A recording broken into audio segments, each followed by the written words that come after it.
আজকে আমি আপনাদের জন্য নিয়ে এসেছি টার্কি বা বন মোরগ। এটা প্রায় 5 কেজি ওজনের। এটা আমি আপনাদেরকে ওভেনে তৈরি করে দেখাবো। আমি একটা বড় সাইজের টার্কি চিনি নিয়েছি, এর ওজন প্রায় 5 কেজি। নিয়েছি 1 কাপ টমেটো ক্যাচাপ।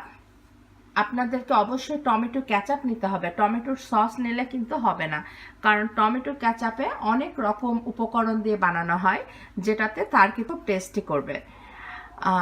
1 কাপ পেঁয়াজ বাটা নিয়েছি, 1 কাপ টক দই, 1 কাপ আদা বাটা, 1 কাপ রসুন বাটা। সাদা ভিনেগারটা নিব একদম মেপে মেপে 1 কাপ। সরিষার তেলও নেব মেপে মেপে 1 কাপ। আরও লাগবে 1 টেবিল চামচ করে ধনিয়া গুঁড়া, জিরা গুঁড়া, মরিচ গুঁড়া। লবণটা নিয়েছি 1.5 টেবিল চামচ, তেজপাতা 7-8টা, আর হাফ টেবিল চামচ করে এই সমস্ত উপকরণ। কাবাব চিনি, লবঙ্গ, দারচিনি, এলাচি, গোলমরিচ আর 2টা স্টার মশলা। বাস। আমি এই প্যানটা 1 মিনিট গরম করে নিয়েছি। এখন এর ভিতরে এই তেজপাতাগুলা আর যেগুলো আস্ত গোলমরিচ, এলাচি, দারচিনি আর স্টার মশলা, এগুলো আস্তে করে একটুখানি গরম করে নেব। প্রায় 1 মিনিট হাই হিটে এগুলাকে আমি গরম করে নেব। প্যানটা আমার আগের থেকে হাই হিটে 1 মিনিট গরম ছিল।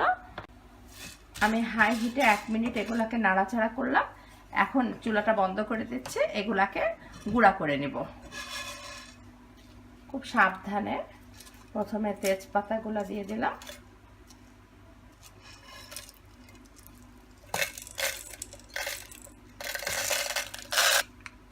তারপরে এই সব মশলা দিয়ে গুঁড়া করে নিচ্ছি।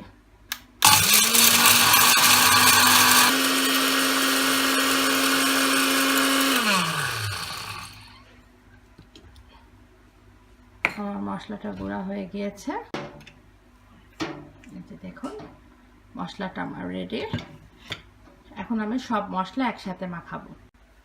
এখন আমি সব মশলাগুলো একে একে দিয়ে দেব। 1 কাপ টক দই, 1 কাপ আদা বাটা, 1 কাপ টমেটো ক্যাচাপ, আমার এই বানানো মশলাটা, মেপে মেপে 1 কাপ সরিষার তেল,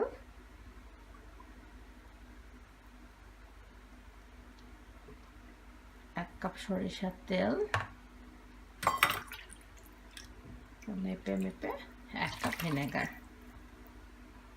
আরও যে বাকি মশলাটুকু আমার ছিল, শুকনো মরিচ, জিরা, ধনিয়া, লবণ, এই সমস্ত মশলাগুলা হালকা করে একটু মিশাবো প্রথমে, তারপরে একটা হ্যান্ড মিক্সচারের সাহায্যে খুব ভালো করে এটাকে মিক্স করব। আমি একটা হ্যান্ড মিক্সচার নিয়ে নিচ্ছি, এটার সাহায্যে মশলাগুলোকে খুব ভালো করে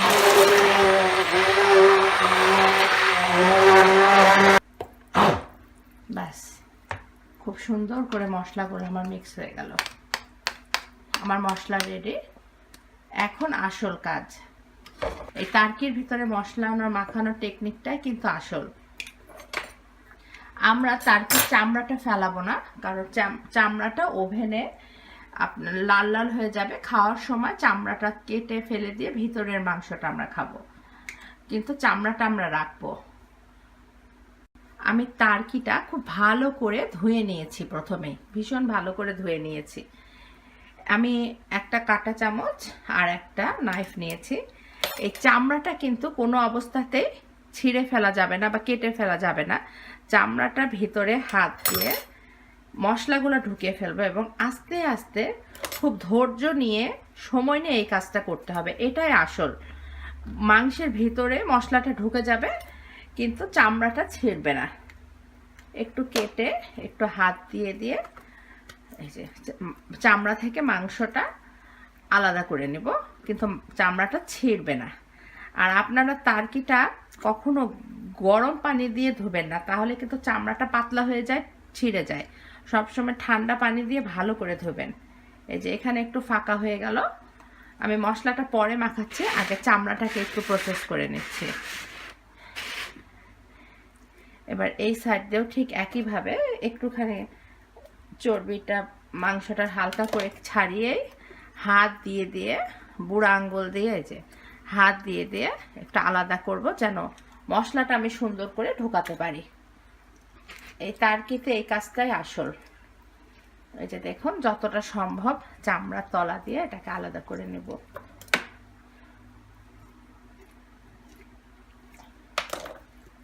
এই যে এটা একটু সময় নিয়ে, ধৈর্য নিয়ে আপনাকে করতে হবে। এবার পাতে আসি। পাটাও ঠিক একইভাবে এই যে তলা দিয়ে আঙ্গুল দিয়ে এই যে চামড়াটা এইভাবে মাংস থেকে একটু আলাদা করে নিতে হবে। এই সাইডটাতেও তাই, একটুখানি হালকা করে কেটে নিয়ে হাত দিয়ে এই যে দেখুন, হাত দিয়ে দিয়ে সুন্দর করে এই যে আলাদা করে নিতে হবে। চামড়াটা যেন না ছিলে যায়, কাজটা কিন্তু একটু সাবধানে করবেন, আস্তে আস্তে, তাড়াহুড়া করা যাবে না।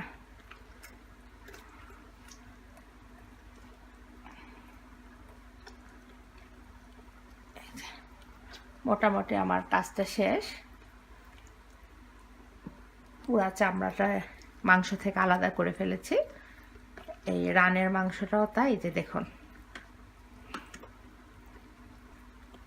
তো আমার এই সাইডে কমপ্লিট। এই যে দেখুন কি সুন্দর করে রানের মাংস এই সাইডে আমার চামড়াটা মাংস থেকে আলাদা হয়ে গেছে, মশলাটা সুন্দর করে ঢুকে যাবে। এই সাইডে এইটুকু খালি রেখেছি। এই যে দেখুন, এই সাইড দিয়েও আঙ্গুল ঢোকে, এই যে রানের মধ্যে, এই সাইড দিয়েও রানের মধ্যে, আর ওদিক দিয়ে তো আমি আগেই করলাম যতটা সম্ভব। এই অংশটা একটু টাফ, এটাও একটু আস্তে আস্তে সুন্দর করে করতে হবে।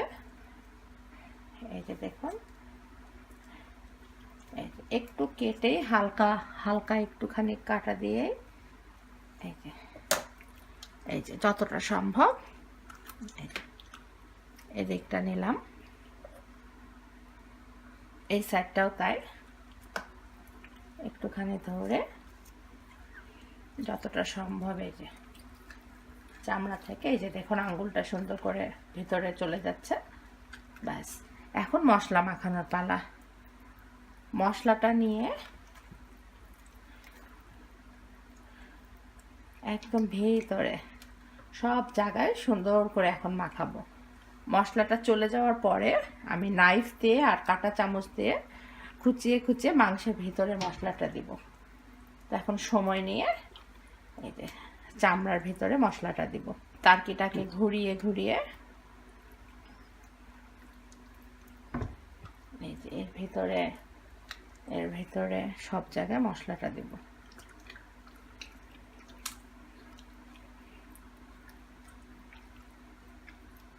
আমার এই সাইডটা দেওয়া হয়ে গিয়েছে, এখন এই সাইডটাতে আসি। ঠিক একইভাবে এই যে দেখুন পুরা জায়গাটাতে দিয়ে দিলাম। এখন পায়ের মাংসে আসি।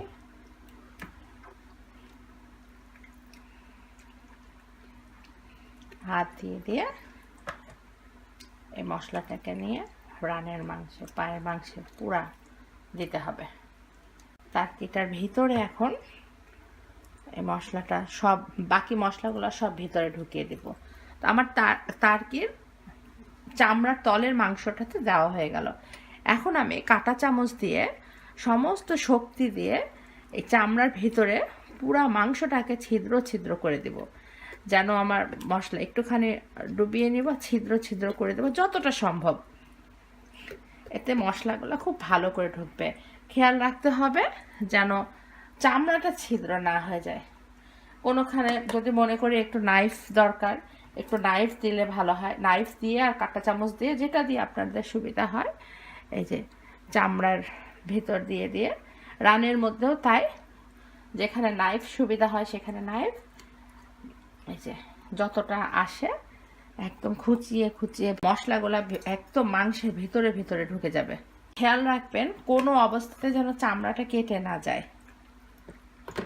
যে নাইফ আর কাঁটা চামচ দিয়ে, যেটা দুটা দিয়েই করবেন, একদম কাঁটা চামচের পুরাটা যেন ভিতরে ঢুকে যায় বুকের মাংস। এবং এটা নিয়ে আমি প্রায় 10 মিনিট ধরে এইভাবে পুরো তারকিটাকে ছিদ্র করে ফেলবো। আর যখন ছিদ্র করব মাঝে মাঝে এটাতে একটুখানি মাখিয়ে নেব। আর এই যে ভিতরে ভিতরে সমস্ত জায়গায় করতে হবে।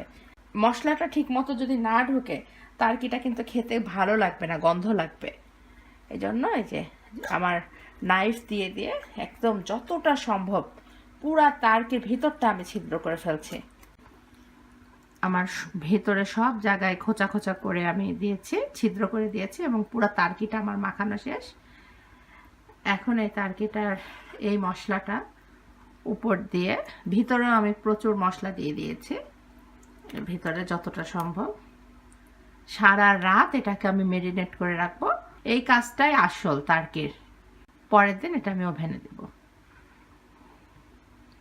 বাস, এখন এটা সুন্দর করে র্যাপ করে রেখে দেব সারা রাত। এটাকে আমি খুব ভালো করে র্যাপ করে রাখছি।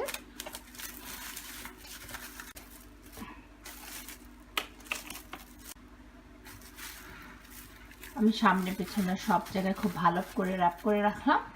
এখন এটা এভাবে রেখে দেবো সারা রাত। আমার সারা রাত এই তারকিটা ম্যারিনেট করা ছিল। এখন এটা গ্রিলে দেব। আস্তে করে সুন্দর করে, ভীষণ ভারী 5 কেজি মশলাগুলা উপর দিয়ে দিয়ে দিলাম। সব লাগবে না, মোটামুটি দিলেই হবে। বাস, তারকিটা আমি 1 ঘন্টা ওভেনে বেক করতে দিলাম 170 ডিগ্রি সেলসিয়াসে। ঠিক আধা ঘন্টার মাথায় এসে এটা একবার উল্টিয়ে দিব। তারপরে যখন 1 ঘন্টা হয়ে যাবে এটা ওভেনে বন্ধ অবস্থায় আরও আধা ঘন্টা থাকবে। তাহলে টোটাল 1.5 ঘন্টা পর আমি তারকিটা সার্ভ করব। আধা ঘন্টা হয়ে গেছে, এখন আমি তারকিটা বের করে উল্টিয়ে নেব। আমি খুব সাবধানে এটা উল্টিয়ে দিয়েছি, টং দিয়ে দুটো লেগ ধরে উল্টিয়ে দিয়েছি। এখন এটা আবার ওভেনে দিয়ে দিব। আমার 1 ঘন্টা হয়ে গেল, আমি এখন ওভেনটাকে বন্ধ করে দিচ্ছি। এখন আধা ঘন্টা এটা ওভেনে রাখবে, তারপর এটা সার্ভ করব। আমার 1.5 ঘন্টা হয়ে গিয়েছে, তারকিটা এখন রেডি। এই যে দেখুন, এখন এটা বের করে আনছি। এই যে দেখুন কি সুন্দর করে হয়ে গিয়েছে তারকিটা। একটা সুন্দর ডিশে এটা পরিবেশন করব। আপনি যে দেখুন কি সুন্দর করে সিদ্ধ হয়ে গিয়েছে। আমি আপনাদের একটা কেটে দেখাচ্ছি। এই যে দেখুন একদম নিচ পর্যন্ত কি সুন্দর করে সিদ্ধ হয়ে গিয়েছে। এই যে ভীষণ মজা, ভীষণ মজা। আশা করি রেসিপিটি আপনাদের ভালো লাগবে। আপনারা তৈরি করে দেখবেন।